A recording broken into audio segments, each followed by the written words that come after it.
Morning. Got a little rain, cooled off. Before I start, I want to give a shout out to Riley. Thank you for everything you do, son.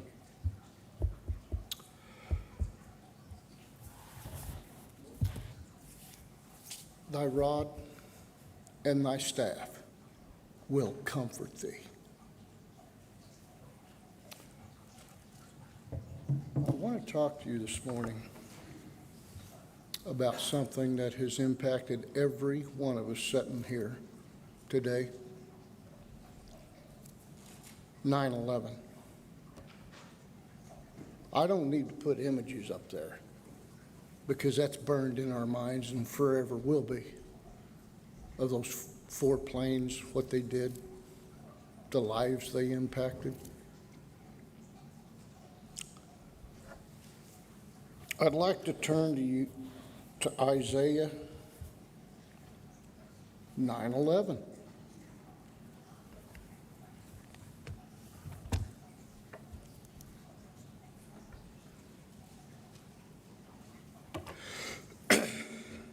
And it says, therefore the Lord shall set up adversaries have risen against him. Okay?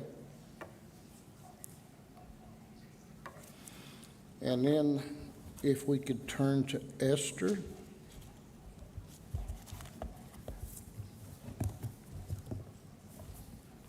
(9/11). How about that?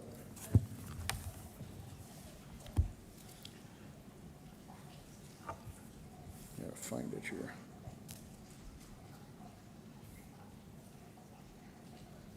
Wait a minute.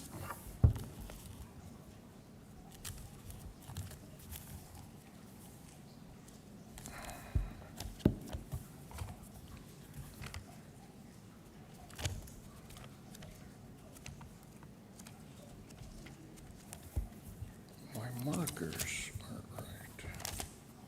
Esther, here we go. Okay.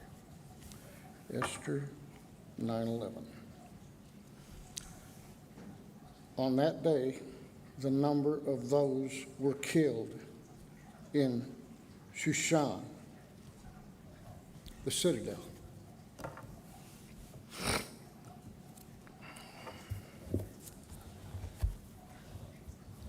Kind of makes you wonder about the insight God has in the future, because everything in here has come to pass.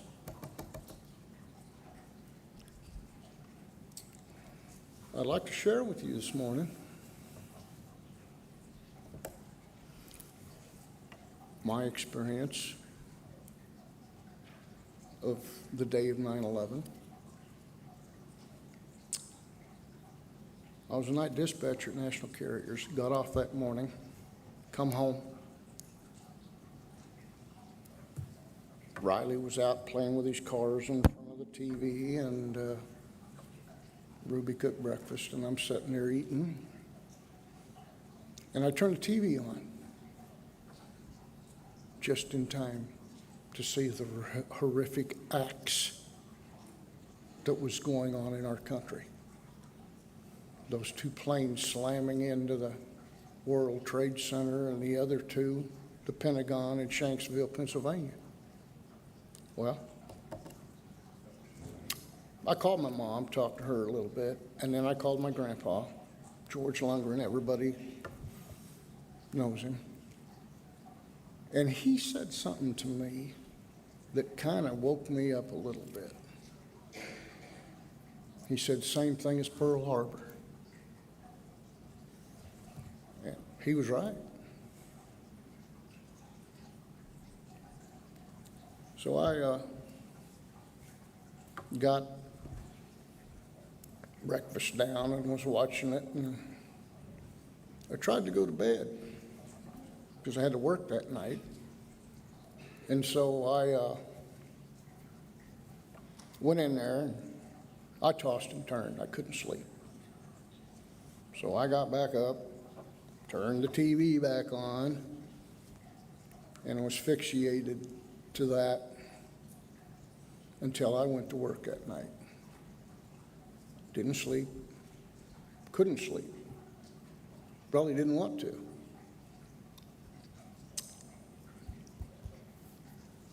As I left Hooker, turned down 54, and back then it wasn't 4-lane, and I drove to Liberal, 25 miles, to where I turned off to go to the plant. That was the scariest time of my life.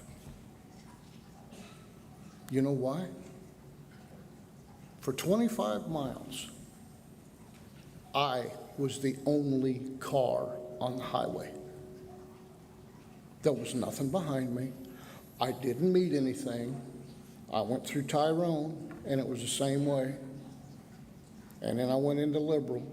Nothing was moving. I go into the plant, and they had shut the plant down. Go up there to dispatch and sit down and start taking phone calls. Well, I had 6 trucks that was at Hunts Point Market across the bridge, the George Washington Bridge, and they had shut that bridge down. And these guys were stuck in there. And I got phone calls from each one of them. He says, Rick, we watched this happen because it's just across the bay. And we knew something was wrong. And one guy was on his cell phone, and all of a sudden it quit. He said, well, cell phone towers was on top of the World Trade Center. That's why. They didn't have no cell phones in that area for quite some time. And I visited with each one of them about where they were, their experience, how they felt. And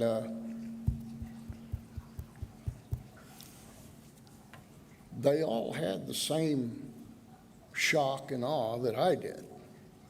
How could something like this happen in America? Well, it did. How many lives was lost that day?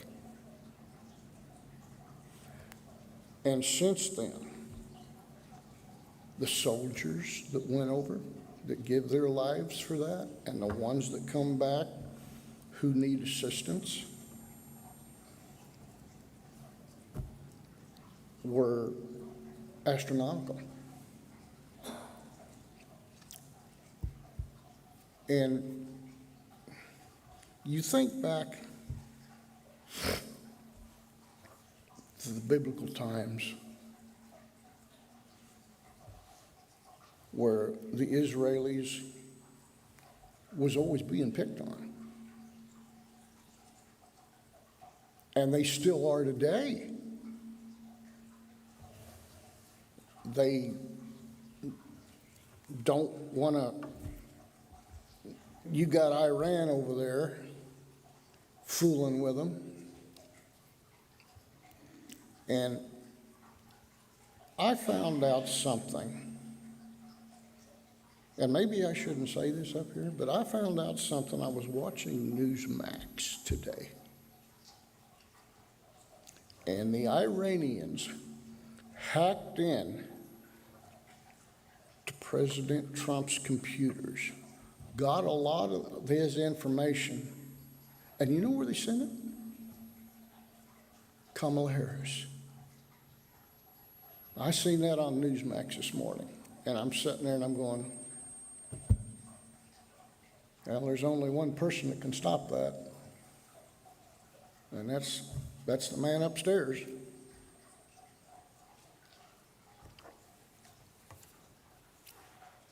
You know, I looked at this for quite a while, and I talked to a lot of the truck drivers that day, the next night and that day, and then the guys started coming in and talking and everything, and and these guys are from all over the country. And they all had the same story. He said, my wife said there was nothing going on for a day and a half after that happened. And this was all over the country.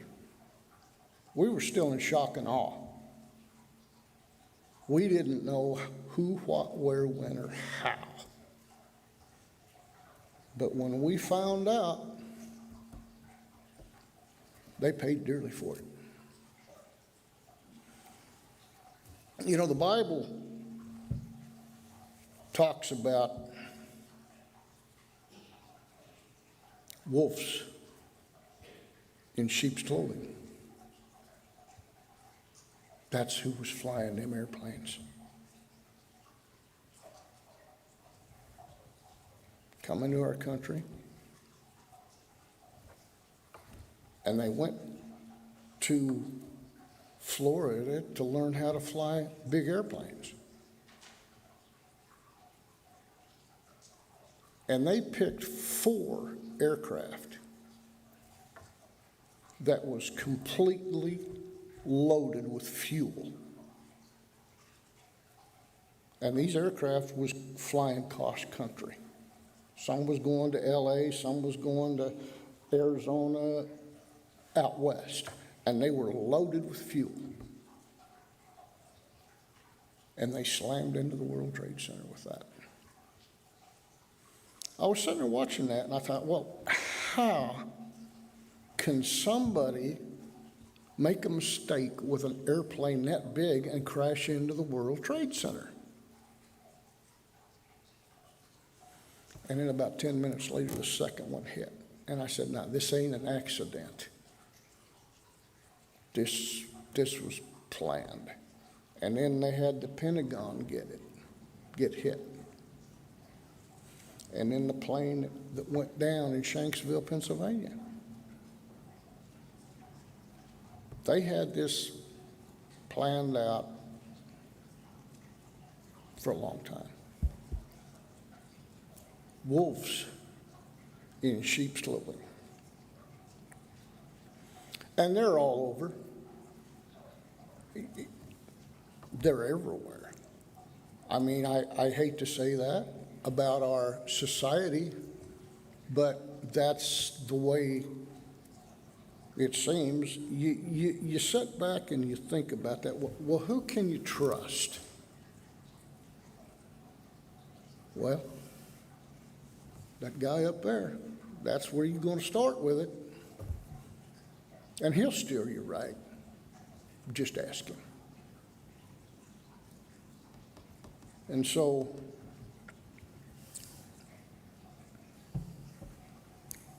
Riley and I was talking about this, and he said, Dad, I might have been playing with my cars, but he says, I watched that. And he was 4 years old. He had taken that in, but he didn't talk much about it. And okay, that's fine. But it impacted not our country, but the whole world.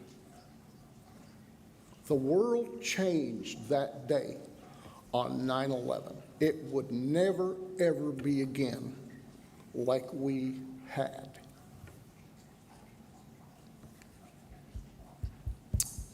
So, in closing, let me find it. I'd like to go to Matthew 7, verse 15.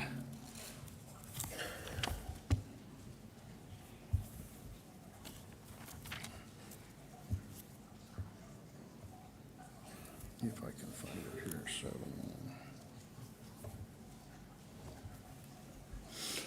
You know what it says? It says, beware of false prophets who come in sheep's clothing, but inwardly they are ravenous wolves.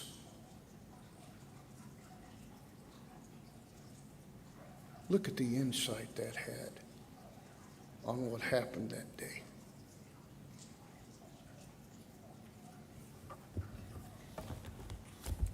It's almost scary that this was all prophesied in here, if you look at it, and if you read through the lines and think about the things that had happened. It's all here in the Bible. The wolves, the ravenous wolves. So,